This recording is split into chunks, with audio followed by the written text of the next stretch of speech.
So, imagine for a second owing way more money than you could ever possibly repay in your entire lifetime.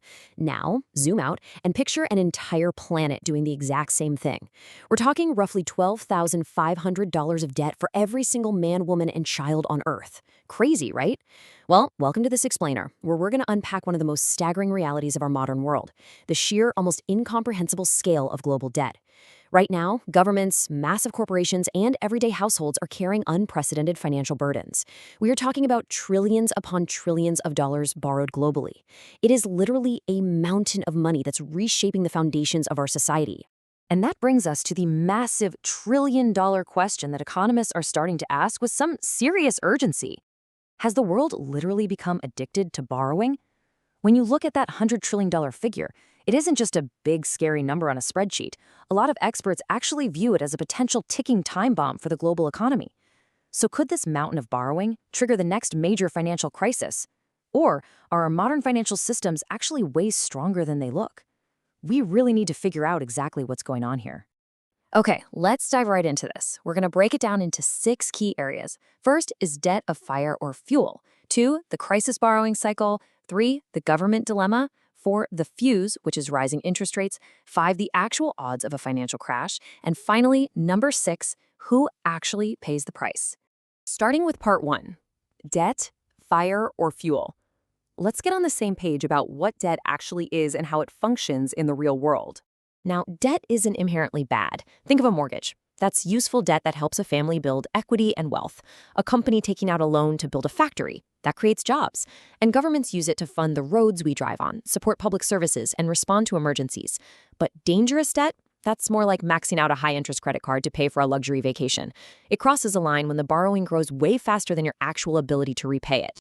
Actually, think of debt like fire. Used carefully, it keeps you warm. It cooks your food, it fuels an engine. It's absolutely crucial and necessary. But used recklessly, without any containment, it's going to burn your house down. And right now, many financial experts are looking at the global economy and worrying that we're simply carrying way too much fire. Moving on to part 2, crisis borrowing. How exactly did we accumulate this much debt in the first place? Let's look at the history. You see, this addiction absolutely didn't happen overnight. Decades ago, central banks lowered interest rates, which suddenly made borrowing money incredibly cheap. Governments realized, hey, we can spend more without immediate consequences. But then, the crisis years hit. During the 2008 global financial crisis, central banks slashed rates to basically zero to save the housing market.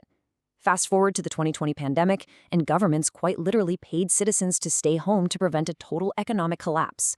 And while that makes sense in an emergency, these specific, massive shocks completely normalized the rollout of multi-trillion-dollar stimulus packages. It essentially conditioned the system to borrow its way out of trouble. And the sheer momentum of this is just staggering. These interventions, they were supposed to be temporary life rafts, but emergency measures somehow became permanent habits. So what started as a tool for survival transitioned into a daily crutch. Now, almost every sector of the global economy, but especially national governments, owe amounts that would have seemed like absolute science fiction just a generation ago. Which brings us to part 3, the government dilemma. And this is where the numbers get truly intimidating. Governments are finding themselves caught in this mechanical trap. Step 1, you accumulate massive national debt during those crises we just talked about. But here's the real kicker in step 2. Eventually, you have to start spending a huge portion of your national budget simply paying the interest on the debt you already have. You aren't even paying down the principal loan, just the interest. And that leads straight to step 3, losing your financial flexibility for future crises. But, and this is important, this trap looks totally different depending on where you live. Wealthy nations like the US or Japan can often absorb this pressure by leaning on deep reserves of global investor confidence or even just printing more of their own widely accepted currency.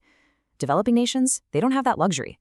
When their debt burden gets too high, they face immediate, brutal consequences, like currency collapse, defaulting on international loans, and some pretty devastating austerity measures. So when that interest bill comes due, governments are forced to pull one of these really difficult mathematical levers. They can raise taxes on their citizens, they can cut government spending and reduce public services, or they can just kick the can down the road and borrow even more money to pay the interest on the old borrowed money. Obviously, none of these choices are politically easy. No matter who is in charge, left or right, the math remains incredibly unforgiving and universally unpopular to solve.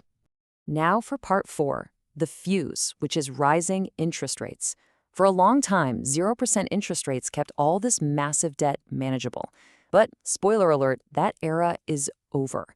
When central banks hike rates to fight inflation, it hits your kitchen table immediately.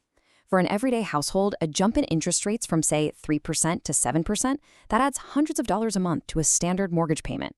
For local shop owners, the business loan they needed just to buy inventory suddenly costs double to maintain. Across the board, everyone's daily debt payments increase. And the ripple effects here are profound. Debt that felt totally manageable when rates were sitting near zero suddenly becomes a massive, massive burden. Because the global debt pile is already at historic, unprecedented highs, even tiny percentage increases in interest rates equate to hundreds of billions of dollars in new costs globally. The sheer weight of the debt makes the entire system incredibly sensitive to rate changes. Let's look at part 5, the next financial crash. Is this interconnected system fragile enough to actually cause a global meltdown? Whenever debt reaches these historic heights, fears of financial instability naturally rise. Analysts are constantly watching for the first domino to fall. It could be an energy crisis sparking a sudden banking failure, or maybe a geopolitical conflict triggering runaway investor panic. Standard economic recessions or housing market declines could also serve as the spark. With the system leveraged this heavily, any single shock from this list could set off a chain reaction. But to be completely fair to the data here, economists are actually deeply divided on this. The pessimists heavily argue that the math is inescapable, that future shocks will inevitably expose fatal structural weaknesses in a system running on this much borrowed time. On the flip side, the optimists point out that disaster is absolutely not guaranteed. They argue our modern financial systems are vastly stronger than they were in past decades.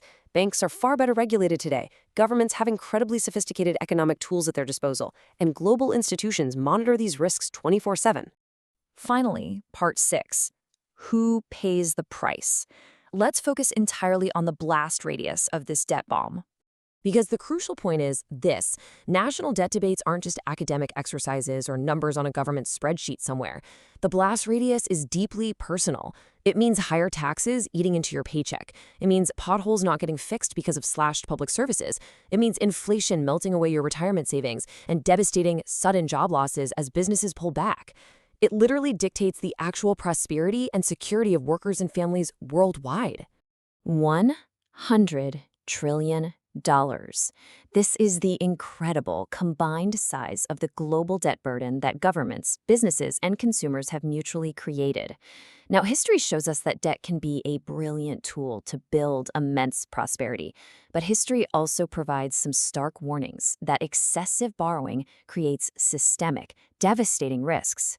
The path forward requires a perfect tightrope walk.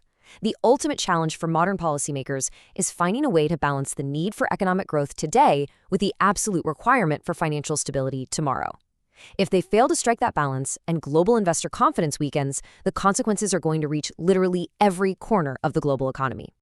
So the question for our era is no longer whether debt matters. We know for sure it does.